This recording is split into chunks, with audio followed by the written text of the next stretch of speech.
I burned down everything I wasn't. And now I'm building a stronger, more alive version of myself. Everything I was meant to become is what I'll build bit by bit. Hello, it's Casey from the Ashes, and I am just doing a quick check-in. I'm already almost late for getting back to the office. I just wanted to update on my sister and how we are doing. So last Monday, I got a couple phone calls from the hospital saying something had happened to her. And they're not usually supposed to call me, even though I'm the power of attorney, sort of. They're supposed to call my sister because she's not working right now, and I'm not allowed to get calls at work. But anyway, I took the call, and she had developed a fever and chills, and her blood pressure dropped, and her heart rate rose. Sister and I went to the hospital as soon as I was done work, and we discovered she had been moved to a new room, not the extra intensive care unit or ICU, but one where a single nurse works in the room the whole time. She takes care of the patients, the ICU patients in the room. Her tumor had turned necrotic, she had necrosis of the tumor, which means it was dying. And when it's dying, it releases some kind of toxins into her system. And then she was pretty out of it, couldn't remember, couldn't talk, couldn't stay awake, shivering, like teeth chattering, shivering. So they put her on an IV. That was Monday night. The official doctor, came in to see my sister and I and asked if we would, given her state, her mental state, she couldn't give consent herself. If the infection got worse, there was two options.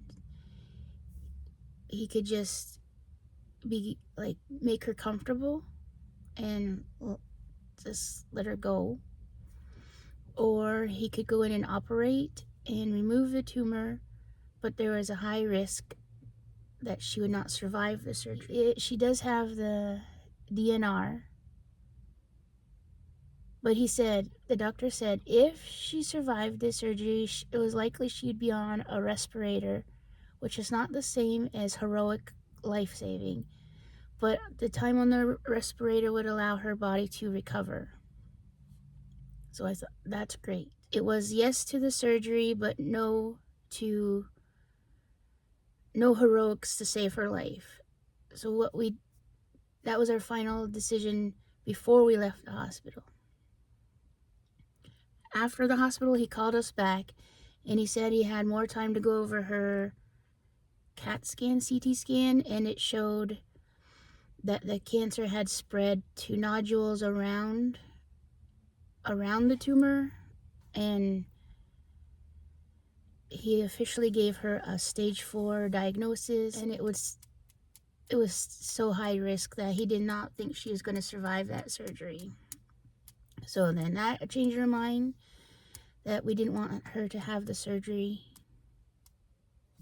That's Monday night. Wednesday night, we go in, and she's a little bit better, but she's still not quite out of her delirium, I guess it was, and she was unable to stay awake for longer than a few minutes at a time. So that we're still on the impression that she's not going to live for very long, and that the tumor is not removable. So we had to have the heartbreaking conversation of what kind of funeral do you want? What do you want to happen? And she gave us what she wanted, and we now have that, which was something we wanted to discuss all along with all of the siblings, because there's 3 of us that are unmarried, no kids, and like somebody has to, one of us is going to have to take care of the other's arrangements. But anyway, fast forward to Friday night, and she's more alert, she's better, she's happier. Actually, I should back it up to Thursday. Thursday, she was not able to give the consent to go ahead with radiation because she's still in that kind of loopy stage. So the radiation therapy doctor, I don't know what the correct term is for that, called me and explained what would happen, and I gave the approval. So I think today, that was last Thursday. Today is Tuesday. So tomorrow, Wednesday, she'll go in and she'll have her CAT scan that will show all the, like, go completely over the tumor so that they know where to put the radiation lasers or whatever happens.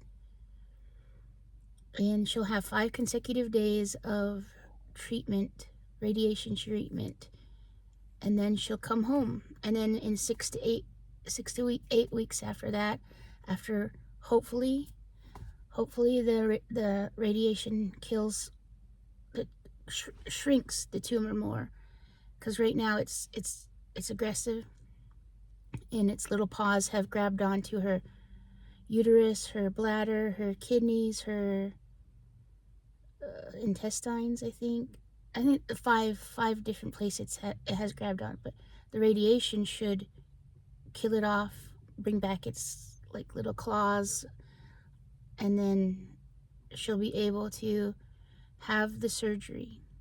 6 to 8 weeks gives her time to recover, more time to recover, and her heart's good, her blood clots are clearing up, still there, but clearing up. So Friday, she's better. Last night we saw her, she's better. And she's finally excited to be coming home. And that is something that I'm looking forward to.